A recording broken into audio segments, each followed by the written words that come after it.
నమస్తే. ఈరోజు నేను మళ్ళొకసారి శ్రీరూప్ కాస్మెటిక్ క్లినిక్ వచ్చేసిన. అయితే ఈరోజు మేము మాట్లాడబోయేది లైపోసెక్షన్ గురించి. లైపోసెక్షన్‌లో ఎన్ని రకాలు, ఎంత సేఫు, ఏం కథ? మస్తు మంది ఈ మధ్య లైపోసెక్షన్ చేయించుకోవడమే బెటర్‌లే. ఏం ఉరుకుతాం ఇంతగనం, ఏం తిండి ఆపుతాం ఇంతగనం. బాగా అలవాటు పడిపోయినాం అట్లాంటి ఒక లైఫ్ స్టైల్‌కి. కాబట్టి అసలు ఎంతవరకు సేఫ్? చేసుకోవచ్చా లేదా? చేసుకుంటే ఏ విధంగా చేసుకోవాలి? అసలు ఎవరు చేయాలి? ఏ ఎలిజిబిలిటీ ఉండాలి ఆళ్ళకి? ఇది కదా ఫస్ట్ తెలుసుకోవాలి. అందుకోసమే అవన్నీ తెలుసుకొని నేనొచ్చేసిన ఈ క్లినిక్‌కి. మన శ్రీరూప్ కాస్మెటిక్ క్లినిక్‌కి నేనొచ్చేసిన. డాక్టర్ రాజశేఖర్ గారు నా ముందున్నారు. Senior most cosmetologist and surgeon. Sir నమస్తే. నమస్తే. సో సార్, లైపోసెక్షన్ అనంగానే చాలా డౌట్స్ అంటే చాలా డౌట్స్ ఉన్నాయి సార్ నాకు. ఎందుకంటే తిన్నా లావైపోతున్నాం, తినకున్నా లావైపోతున్నాం sir. The main issue first నుంచి ఉన్న ప్రాబ్లమ్ ఇది. కొంతమందికి హెరిడిటీతో లావ్ అవుతున్నాము అని చాలా ఈజీగా చెప్పేస్తారు. బేసిక్గా వాళ్ళకి తెలియదు అనుకోండి ఎందుకు లావ్ అవుతారో, బట్ చెప్తారు అట్లా. సో ఏ విధమైన లావ్ ఉన్నా కానీ వాళ్ళు లైపోసెక్షన్ చేయించుకోవచ్చా లేదా ఫస్ట్?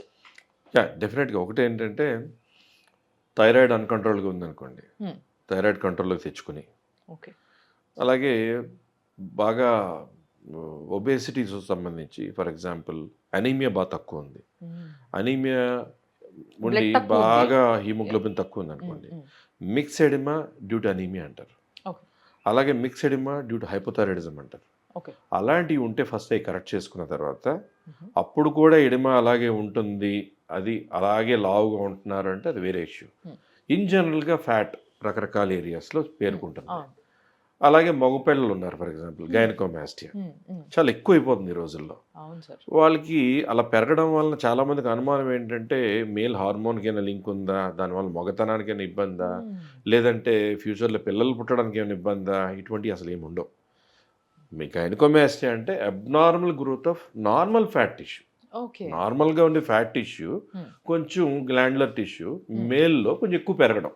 ఓకే, సో దానికి సొల్యూషన్ ఎస్, సింగిల్ డే కేర్గా చిన్న కీ హోల్లో ఇండియన్ టెక్నిక్ అలాగా ఇక్కడ హోల్స్ పెట్టకుండా హిడెన్గా పెట్టి అలాగా స్కిన్ అడుగు నుంచి చాప కింద నీళ్ళలో వెళ్ళి ఎక్సెస్ ఫ్యాట్ గ్లాండ్యులర్ టిష్యూ తీసేసి ఓకే, దాన్ని ఒక ప్రాపర్ షేప్లో తీసుకురావడం అనేది శ్రీరూప్ కాస్మెటిక్ క్లినిక్లో జరిగే లైపోస్కల్ప్చర్. ఓకే.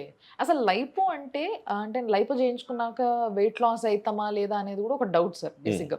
ఎందుకంటే కొంతమంది lipo is nothing but shaping అంటున్నారు మీలాగా, అండ్ కొంతమంది ఏమో లేదా అంత కొవ్వు తీసిన తర్వాత బరువు తగ్గమా అనే డౌట్ వస్తుంది. ఏం జరుగుతుంది? Very nice doubt. ఫ్యాక్ట్ఫుల్గా ఏంటంటే లైపోసక్షన్ అనేది అబ్నార్మల్గా ఉన్న పర్టికులర్ ఫ్యాట్ని, ఎక్కువగా ఉన్న ఫ్యాట్ని, అబ్నార్మల్గా ఉన్న పొట్టని అవన్నీ తగ్గిస్తూ ఏదైనా వేలాడుతుంది అనుకోండి, ఎక్సెస్ ఫ్యాట్ని స్కిన్ని తగ్గిస్తూ ఒక ఫ్లాట్ ఏరియాని క్రియేట్ చేయడమే liposculpture or liposuction with tummy tuck అని రకరకాలుగా ఉంటాయి. ఓకే, ఒకటి ఇప్పుడు ఈ రూమ్లో 5 ఉన్నారనుకుందాం, బయట ఒక 10 మంది ఉన్నారనుకుందాం, అందరి నుంచి 1 లీటర్ ఫ్యాట్ తీసి మీ పేరు నా పేరు వాళ్ళ పేర్లు రాసి మనం వెయిట్ చూసామనుకోండి, మీ ఫ్యాట్ 1 లీటరు 300 మిలీగ్రామ్స్ ఉండొచ్చు, ఓకే, నాది ఫ్యాట్ 1 లీటర్ 600 ఉండొచ్చు, ఇంకొకళ్ళది 300 ఉండొచ్చు, ఇంకొకళ్ళు 200 ఉండొచ్చు, ఇంకా చాలా లావుగా ఉన్న వాళ్ళది 400 ఉండొచ్చు. అదేంటండి ఫ్యాట్ ఇంత డిఫర్ అవుతుంది, వెయిట్ ఎందుకు చెప్పలేకపోతున్నామంటే డెన్సిటీ ఆఫ్ ద ఫ్యాట్ బట్టి వెయిట్ మారిపోద్ది. సో లైపోసక్షన్లో వెయిట్ తగ్గుతారు, కానీ ఇన్ని లీటర్లు అంటే ఇన్ని కేజీలు తగ్గుతారని కాదు. ఫస్ట్ మీకు ఇంత పొట్ట ఉంది, ఇంత అన్వాంటెడ్ ఏరియా ఉంది, అన్వాంటెడ్ బల్జ్ ఉంది, అది పోయి చక్కని షేప్ రావడం సర్జరీ జరిగిన మరుసటి రోజుగా అయిపోతుంది. అలాగే చిన్న చిన్న స్వెల్లింగ్స్ లాంటివి ఉన్న పోస్ట్ సర్జికల్గా స్వెల్లింగ్ అని, రెడ్నెస్ అని అటువంటి ఏది ఉన్నా కొన్ని వీక్స్లో సెటిల్ అయిపోతుంది. మరి నొప్పి సార్? నొప్పి అనేది మెయిన్గా లైపోస్కల్ప్చర్లో ఉన్న ప్రాబ్లమే పెయిన్. అది ఫస్ట్ 1 వీక్ నుంచి 10 డేస్ రోజు రోజుకి మెరుగుపడుతూ రోజు రోజుకి నొప్పి తగ్గిపోతుంది. అలా చాలా హాస్పిటల్లో మన శ్రీరూప్లో కూడా చాలా చోట్ల ఏంటంటే పెయిన్ కిల్లింగ్ ప్యాచ్ అని పెడతాం. అది మైక్రాన్స్ ఆఫ్ మెడిసిన్ మన బాడీలోకి ప్రతి సెకండ్ అలా 7 రోజుల పాటు రిలీజ్ చేసేటప్పటికి మీకు తెలియకుండా పెయిన్ అనేది తెలియదు. అలాగే యాంటీబయాటిక్ పెయిన్ కిల్లర్ 5 డేస్కి వేసుకుంటారు. దాంతో పెయిన్ ఫ్యాక్టర్ అనేది కంట్రోల్లోకి వచ్చేటప్పటికి చాలా మంది చాలా కంఫర్టబుల్గా సెకండ్ డేనే నడుచుకుని వెళ్ళిపోతారు. అంటే యాక్చువల్గా మీరు ఇట్లా చెప్తున్నారు, కానీ నాకు ఒక ఫ్రెండ్ ఉంది తెలిసిన ఆమె లైపోసెక్షన్ చేయించుకున్న తర్వాత ఒక 1 మంత్ వరకు ఈ నొప్పులతో బాగా ఇబ్బంది పడ్డది. అసలు అదో నరకమే బాబు, నాతో కాలేదు, అసలు ఎవరు చేయించుకోకండి అని చెప్పడం మొదలు పెట్టింది. సో ఇట్లా అనే వాళ్ళకి మీరు చెప్పేది ఏంది? ఎక్కడైనా తప్పు జరిగిందంటారా? లేకపోతే వాళ్ళు ఏమైనా తప్పు చేసి ఇది తప్పు జరగడం కాదు. Hmm. ఫస్ట్ ఏంటంటే ఒక్కొక్క సెంటర్, ఒక్కొక్క సర్జన్ ఒక్కో type of post operative care అని, పోస్ట్ ఆపరేటివ్ డ్రెస్సింగ్ అని, ఓకే. పోస్ట్ ఆపరేటివ్ మెడికేషన్ అని, ప్యాచ్ అని అలా రకరకాలు ఫాలో అవుతారు. Hmm. వాళ్ళకున్న అనుభవంతో స్లోగా పేషెంట్కి ఏది బెటర్ పెయిన్ రిలీఫ్ అయితే ఇస్తుంది, ఓకే. పేషెంట్ కంఫర్ట్ ఎట్లా పెరుగుతుంది Hmm. అనేది స్లోగా డెవలప్ చేసుకున్నదే ఇప్పుడు శ్రీరూప్ కాస్మెటిక్ క్లినిక్స్లో చాలా వరకు 3rd day 5th day very comfortable, okay. Truthfully speaking. Hmm. So this is how it happens actually. Hmm. So ఇలా ప్లాన్ చేసుకున్నట్లయితే కనుక సాధారణంగా ఇప్పుడు సర్జరీ అనస్థీషియా ఎంత స్మూత్గా జరిగింది, Hmm. Post operative pain care ఎలా జరిగింది, Hmm. ఇవాళ సర్జరీ అయితే వాళ్ళు రాత్రే నడుచుకుంటూ అటు ఇటు తిరగడం జరిగిందా, Okay. ఇటువంటివన్నీ చాలా ఇంపార్టెంట్. అండ్ ఒకవేళ లైపోసెక్షన్ చేయించుకుంటే ఫ్యూచర్ లో మళ్ళీ ఫ్యాట్ ఫాస్ట్ అంటే ఇప్పుడు మామూలుగా మనకి హెయిర్ విషయంకి వచ్చేసరికి మనం ఎక్కడైతే హెయిర్ షేవ్ చేస్తామో లేకపోతే వ్యాక్స్ చేస్తామో అక్కడ ఫాస్ట్ గా ఎక్కువ గ్రోత్ ఉంటది అని అంటారు స్టార్టింగ్ లో. సేమ్ వే ఫ్యాట్ లో కూడా అలాంటి ప్రాబ్లమ్స్ ఇష్యూస్ ఏమైనా ఉంటాయా తీయించుకోవడం వల్ల? ఫ్యాట్లో ప్రాబ్లమ్స్ ఎక్కడ వస్తాయంటే, Hmm. ఫర్ ఎగ్జాంపుల్ మీరు వాళ్ళు అగ్రెసివ్ డైటింగ్ చేసేసారు Hmm. ఒక నెల రోజులు, Hmm. మీ ఫ్యాట్ సెల్ క్షీణించి పడిపోద్ది, Hmm. ఫ్యాట్ ఎక్కడికి వెళ్ళిపోద్ది. Okay. సో మీరు ఆ మెల్ట్ అయ్యేటప్పటికి వెయిట్ తగ్గిపోయినట్టు, చాలా వీక్గా, Hmm. నీరసంగా, జుట్టు ఓడుతున్నట్టు, చాలా నీరసపు లుక్లోకి వస్తారు. Yeah. అలా ఎప్పుడైతే ఆపి కొన్నాళ్ళ తర్వాత తింటారు కదా, ఆ ఫ్యాట్ సెల్ ఒకటేసారి ఆ క్యాలరీస్ని అబ్జార్బ్ చేయడంలో ఇంకొంచెం ఎక్కువ ఫ్యాట్ అవుతుంటారు. Okay. That is one thing. Hmm. అలాగే కొన్ని వెయిట్ లాస్ సర్జరీస్ ఉంటాయి లాప్రోస్కోపీ ద్వారా. Hmm. అది చేసాక పొట్ట సైజ్ తగ్గించేటప్పటికి ఒక 4 years పాటు వాళ్ళు ఎంత పెరుగుదామో పెరగకుండా ఫస్ట్లో Hmm. ఆహారం ఇంత తిన్నాక ఇంకా తిన్నారనుకో వామిట్ అయిపోవడం, Okay. ఎక్కువ వాటర్ తాగితే వామిట్ అయిపోవడం, Oh. అలాగే ఫోర్స్ఫుల్గా వెయిట్ లాస్ 40 kilos దాకా తగ్గిపోవడం అలాంటివి జరిగి, Hmm. బట్ నీరసపు లుక్గా, చాలా నీరసంగా, విటమిన్స్ అన్ని కోల్పోయినట్టుగా అలా ఉండడం కొన్నిట్లో జరుగుతుంది. Hmm. లైపోసక్షన్స్ అనేది లోపల ఉన్న సెల్తోని, లోపల ఉన్న అవయవాల్లో వాటితోని, వైటమిన్స్తో, మినరల్స్ దేంతో సంబంధం ఉండదు. Okay. చర్మం, కొవ్వు, కండ, అవయవాలు. Okay. మీ చర్మం కింద ఈ కొవ్వు భాగంలో ఉన్న ఫ్యాట్ని తీసేటప్పుడు ఈ తేనెపట్టు ఆకారం ఎలా ఉంటుంది, అవును. అలాగే ఒక డైమండ్ షేప్లో ఒక తెల్లని పొర మధ్యన ఒక పసుపు రంగు కొవ్వు ఉంటుంది. ఓకే. ఎప్పుడైతే ఆ ఫ్యాట్లోంచి క్యాన్ల ద్వారా, హోల్స్ ద్వారా ఫ్యాట్ కరిగింది ఇలా లాక్కుంటూ వచ్చేస్తుందో, ఓకే. ఒక ప్రాపర్ స్కిల్గా, ఒక ప్రాపర్ పద్ధతిగా తీసినప్పుడు ఒక మంచి వంపు, ఓకే. మంచి సొంపు, ఆ. మంచి షేపు, మంచి లైన్ క్రియేట్ అయ్యి వస్తున్నప్పుడు Hmm. అదంతా తీసిన తర్వాత వైపు ఇంకో వైపు కూడా తీసి అలా షేప్ చేసుకుంటూ వచ్చిన తర్వాత ఓకే. ఆ ఫ్యాట్ తీసేటప్పుడు ఆ white diamond structure adipose tissue అంటాం. Hmm. అది కూడా ఇంత ఏరియా ఫ్యాట్లో ఆల్మోస్ట్ ఇంత ఫ్యాట్ పోయి ఇంతే మిగులుతుంది. Hmm. Hmm. అంటే ఇంతే ఫ్యాట్ మిగులుతుంది స్కిన్ కింద, మిగతా అంతా పోయింది. Ah. అది లైపోస్కల్ప్చర్ జరగడం వలన ఓకే. అది ఆ తర్వాత లూజ్ స్కిన్ ఉంటుంది కదా, అవును. ఆ లూజ్ స్కిన్ టైటన్ అవ్వడం కంప్రెషన్ గార్మెంట్ అని వాడతాం. ఓకే. సో అది ఆ షేప్లో పట్టుకుని ఉండడం వలన Hmm. ఫ్యూచర్లో మీరు నిజంగా కేర్లెస్గా తినేసినా కూడా Hmm. అక్కడ ఫ్యాట్ మళ్ళీ చేరదు, ఎందుకంటే ఆల్రెడీ ఫ్యాట్ సెల్స్ ఇంతలో ఇంత అయిపోయినాయి. అవును. సో ఇంకొకటి హీల్ అయ్యేటప్పుడు స్ట్రక్చర్ ఇంటర్నల్ స్కారింగ్ అంటారు, Hmm. అంటే కనెక్టివ్ టిష్యూ ఫైబ్రోసిస్ అంటాం మెడికల్ లాంగ్వేజ్. ఓకే. సో ఆ ఫైబ్రోసిస్ జరిగినప్పుడు ఇంటర్నల్గా టైటన్ అయ్యి ఫ్రీజ్ టిష్యూస్ దగ్గరకి హీల్ అవుతాయి కదా. Hmm. సో అక్కడ ఫ్యాట్ టిష్యూ పెరగాలంటే ఒక 20 సంవత్సరాలు కష్టపడచ్చు.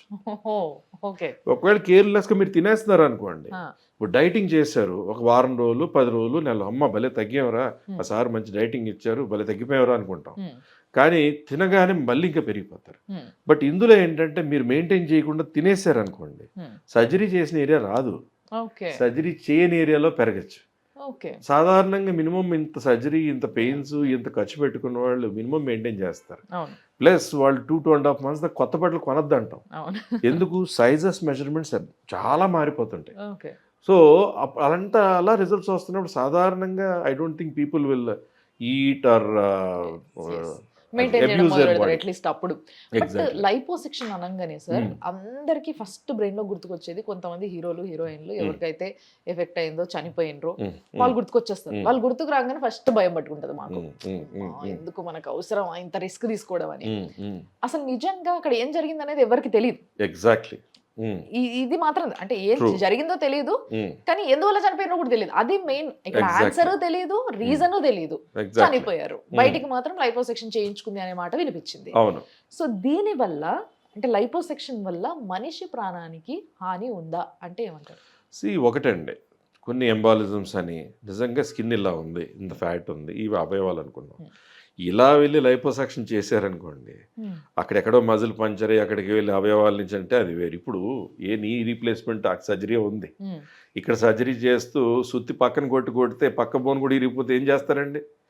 అదే కరెక్ట్ సర్జన్ అనుకోండి, కరెక్ట్గా నీలో ఎక్కడుంది, నీ ఎక్కడుంది, హిప్ ఎక్కడుంది, రీప్లేస్మెంట్ ఏం చేయాలి చేసుకుంటారు, వచ్చేస్తారు. అది ఆ సీనియారిటీని బట్టి అతనికి ఉన్న దీన్ని బట్టి. ఇప్పుడు షోల్డర్ రీప్లేస్మెంట్ ఉంది, షోల్డర్లో ఇక్కడ హ్యూమరస్ ఎక్కడ ఉంది, రేడియస్ ఏంటి, అల్లా ఏంటి చూసుకుని, జాయింట్లు ఏంటి, ఈ షోల్డర్ ఏంటి, షోల్డర్లో ఏం చేయాలి, లిగమెంట్స్ ఎక్కడ ఉంటాయి చూసుకుని చేసే సర్జన్ ఒకటి. అలా కాకుండా ఇక్కడ షోల్డర్ ఎక్కడ ఉందో వెతుక్కుంటే ఎక్కడో చేసేసి కొత్త సర్జన్ మరి పరిస్థితి ఏంటి? సో అప్పుడు మీరు చెప్పే హీరోయిన్స్ లేదా పెద్దవాళ్ళు కొంతమంది, లేదంటే ఎవరో ఆర్టీఓ ఆఫీసరు లేదా పెద్ద సినిమా డైరెక్టర్ అని అన్నారు. కానీ అప్పట్లో ఆ హీరోయిన్ ఇష్యూ వచ్చినప్పుడు నన్ను TV9లో, TV5లో, TV1లో నన్ను పిలిచారు. నేను ఆ రోజు నేను లైవ్లో ఉన్నాను. సో మేజర్గా ఏంటంటే నేను అడిగింది ఒకటే క్వశ్చన్, వాళ్ళు ఇంత లావు ఉన్నారు పైనుంచి కిందగా చనిపోయిన వాళ్ళు వాళ్ళందరూ కూడా, అంత లావు ఉన్న వాళ్ళు, ఆ హీరోయిన్ కూడా ఎంతో సన్నగా ఎన్నో సినిమాలు చేసిన తర్వాత చాలా లావు అయిపోయింది అమ్మాయి. ఆ డైరెక్టర్ గారు కానీ ఆ ఆర్టీ ఆఫీసర్ కానీ చాలా హెవీగా ఉన్నవాళ్ళు. వాళ్ళకి లైపోసక్షన్ ఒక ఏరియా చేయగలుగుతాం, కానీ టోటల్ బాడీ చేసే బాడీలు కాదు. అంత హెవీ బాడీస్ అంటే వాళ్ళు పర్టికులర్ ఏరియాను తగ్గించగలం. సో వాళ్ళకి వెయిట్ లాస్ సర్జరీ ఏదో లాప్రోస్కోపీ జరిగి ఉండొచ్చు. సాధారణంగా ఆ సర్జరీస్లో ఏం జరుగుతుంది అంటే ఆన్ టేబులే ఇక్కడ ఏదో స్టమక్లో అప్పర్ కర్వేచర్లో ఎక్కువ ఎక్స్ట్రా స్టమక్ తగ్గిస్తారో ఆ స్టిచ్ ఆటోమేటిక్ పడ్డాక లాప్రోస్కోపీ తీసి ఈ టిష్యూ తీసి అని చూపిస్తుంటారు. సో అటువంటి దానిలో ఏదైనా ప్రమాదం జరిగి అలా చనిపోయి ఉండొచ్చు. అదేంటంటే లైపోసక్షన్ అనే పేరు దానికి ముద్ర వేసేయడం జరిగింది. సో లైపోసక్షన్ అనేది ఇలా వెళ్ళి తీస్తారు తప్ప ఇలా వెళ్ళి అవయవాల్లోకి వెళ్ళిపోవడం అనేది సాధ్యం కాదు. ఒక proper surgeon, proper skill, proper qualification ఇందాక అన్నట్టు ఇప్పుడు హార్ట్ ఉంది, హార్ట్కి ఇక్కడ స్టెనాటమీ చేసి ఓపెన్ చేశాక అక్కడ ఎక్కడెక్కడ ఉంది, ఎల్ఏడి ఏంటి, RCX ఎక్కడ ఉంది, రైట్ సర్కంప్లెక్స్ ఏది, లెఫ్ట్ హ్యాండ్ డిసెండింగ్ ఏది, దేనికి మన బ్లాక్ ఉంది, యాంజియోపెట్టి చూసి చేయడం ఒకటి చేస్తారు. అంతేకాని ఎక్కడో కనెక్ట్ చేస్తున్నారు అనుకోండి. So that's how things happen also. అది మనం కూడా అర్థం చేసుకోవచ్చు. సో అలాంటి వాటిని బేస్ చేసుకుని కొన్ని డౌట్లని, కొన్ని కామెంట్స్ని ఎటో పాస్ చేసేసుకుంటారు. ఇంకా వాళ్ళ విజ్ఞతకి వదిలేయాలి. వాళ్ళు కరెక్ట్ డాక్టర్ ఉంటే లైపోసెక్షన్ ఇస్ సేఫ్. ఎగ్జాక్ట్లీ, దీంట్లో డౌట్ లేదంటారు. ఎగ్జాక్ట్లీ. అయితే లైపోసెక్షన్ ఇందాక మీరు చెప్తున్నప్పుడు నాకు అర్థమైంది సార్, హోల్ బాడీ చేయడం అనేది ఇంపాసిబుల్ ఒకేసారి హెవీ బాడీస్ కి. సో యాక్చువల్ గా లైపోసెక్షన్ ఎట్లా చేసుకోవడం బెటర్ అంటారు? అంటే upper body separate, lower body separate. బాగా హెవీగా ఉన్నారు అనుకోండి, బాగా హెవీగా ఉన్న వాళ్ళకి స్టెప్ వైజ్ కొన్ని ఏరియాస్ మోస్ట్ ఇంపార్టెంట్ ఇది, ఆ ఏరియాస్ చేసుకుని వాళ్ళు ఎక్సర్సైజ్ చేయడం, డైటింగ్ చేయడం, కొంచెం పద్ధతిగా ఉండడం, తర్వాత కొన్నాళ్ళకి ఇంకా మిగతా ఏరియా ఉంటే అది చేసుకోవడం. అలా కానీ ఫిట్గా బాగానే ఉండి ఓన్లీ కొంచెం పట్టు ఉంది, కొంచెం లవ్ హ్యాండిల్స్ ఇది ఉంది, ఓన్లీ అప్పర్ బాడీ మాత్రమే ఉంది, లోవర్ బాడీ అసలు ఏం లేదు, లేదా లేడీస్ చాలా అందంగా ఉండి ఓన్లీ ఆర్మ్స్, హిప్స్ ఓన్లీ ఇది ఎక్కువ, అలాగే పర్టికులర్ ఏరియాస్ 4-5 ఏరియాస్ ఉన్నాయి. అది బ్రహ్మాండంగా చేసుకోవచ్చు, రెగ్యులర్గా చేసుకునేదే. ఓకే, అంటే ఇప్పుడు ఒకేసారి ఆర్మ్స్, ఒకేసారి sides waste, at the same time ఒకేసారి థైస్, ఇవన్నీ చేసుకోవచ్చు డిపెండింగ్. అంటే బాగా హెవీ కాకుండా సఫిషియెంట్గా ఉండి అక్కడ థై రబ్బింగ్ ఉంది, ఇక్కడ బల్జ్ వచ్చింది, అలా ప్రెగ్నెన్సీతో కొంచెం పొట్టు సాగి అయిపోయింది, సో కొంచెం ఆర్మ్స్ ఉన్నాయి, అలాంటప్పుడు ఒక 4 hours 5 hours సర్జరీ టైం అయిపోయేదాన్ని చేసుకోవచ్చు. అయితే మీరు ప్రెగ్నెన్సీ అన్నప్పుడు నాకు ఇంకో పాయింట్ వచ్చింది సార్. యాక్చువల్గా కొంతమందికి ఈ మధ్య చూస్తున్నాం కదా, స్ట్రెస్తో బాగా బుర్రలు పెంచేస్తున్నారు ఆడవాళ్ళు, మగవాళ్ళు అందరూ కూర్చొని పనిచేయడం వల్ల ఇంత పుట్టలు పెరిగిపోతున్నాయి. సో వీళ్ళు లైపోసెక్షన్ చేయించుకుందాం, ఫర్ ఎగ్జాంపుల్ వాళ్ళకి పెళ్ళి ఉందనుకోండి, లైపోసెక్షన్ చేయించుకుందాం అని అనుకుంటారు. కానీ కొంతమంది ఆడోళ్ళకి కొంతమంది చెప్తున్న మాటలు ఏంటంటే, నీకు రేపు పెళ్ళి పిల్లల్ని కనాలి, నువ్వు అట్లా కడుపుకి వేయించుకుంటే ఎట్లా, వద్దు కడుపుకొద్దు ఇంకెక్కడ చేయించుకో. సో ఈ విధంగా ఆలోచిస్తే లైపోసెక్షన్ చేయించుకోవచ్చా లేదా? అక్కడ వెరీ సింపుల్ థింగ్, వెరీ మంచి క్వశ్చన్ అడిగారు మీరు. ఇప్పుడు ఫర్ ఎగ్జాంపుల్ ఇక్కడైనా స్ట్రక్చర్ని బట్టి స్కిన్ అడుగున ఫ్యాట్, తర్వాత కండరాలు, తర్వాత ఎముకలు, ఇక్కడైతే తర్వాత పేగులు. ఓకే, సో ఇక్కడ మనం చేసేది ఇప్పుడు పర్సనల్ పడుకుని ఉన్నారు, చర్మం కొవ్వుకి మనం ఇలా వెళ్ళి కొవ్వు తీస్తున్నప్పుడు కింద ఉన్న గర్భసంచికి ఏం పని, కిడ్నీస్కి ఏం పని, అవయవాలకి ఏం పని? మనం ఇలా వెళ్ళి కొవ్వు తీసి చక్కగా చేసి ఆ చక్కని షేప్ తీసుకొచ్చి చక్కని ట్రిమ్గా చేసేది లైపోసక్షన్, లైపోస్కల్ప్చర్. బట్ సెంటర్ని బట్టి, సర్జన్ బట్టి ఆ షేప్ ఎంత బాగా చేస్తారు, ఎంత బాగా వంపు సొంపులు తీసుకొస్తారు, లేకపోతే ఒక చిన్నగా అలా చేసేసారా అనేది డిఫరెన్సెస్ ఉంటాయి. కొంతమంది అవి ఎక్కువ తక్కువలు, Hmm. చొట్టలు Hmm. అలాంటివి కూడా జరుగుతుంటాయి కొన్ని చోట్ల. ఓకే. బట్ ప్రాపర్గా జాగ్రత్తగా చేసే చోట సమానంగా Hmm. ఎంత కొవ్వు తీసినా ఇటువైపు ఎంత షేప్ వచ్చిందో అలాగే షేప్ చేసి, ఓకే. కొంత అవసరం అయితే కొంచెం కర్వ్ క్రియేట్ చేసి ఆడవాళ్ళకి Hmm. వెనకాల నుంచి శారీ కట్టుకుంటే అంటాం చూసారా వంపులాగా అలా క్రియేట్ చేసి అలా సర్జన్కి ఉన్న ఇంట్రెస్ట్ని బట్టి ఎక్స్పీరియన్స్ బట్టి చేయడం జరుగుతుంది. సో బేసిక్గా లైపోసెక్షన్ చేసే డాక్టర్లు బాబు బొమ్మలు గీస్తారనమాట. అలాగే అనుకోవాలి.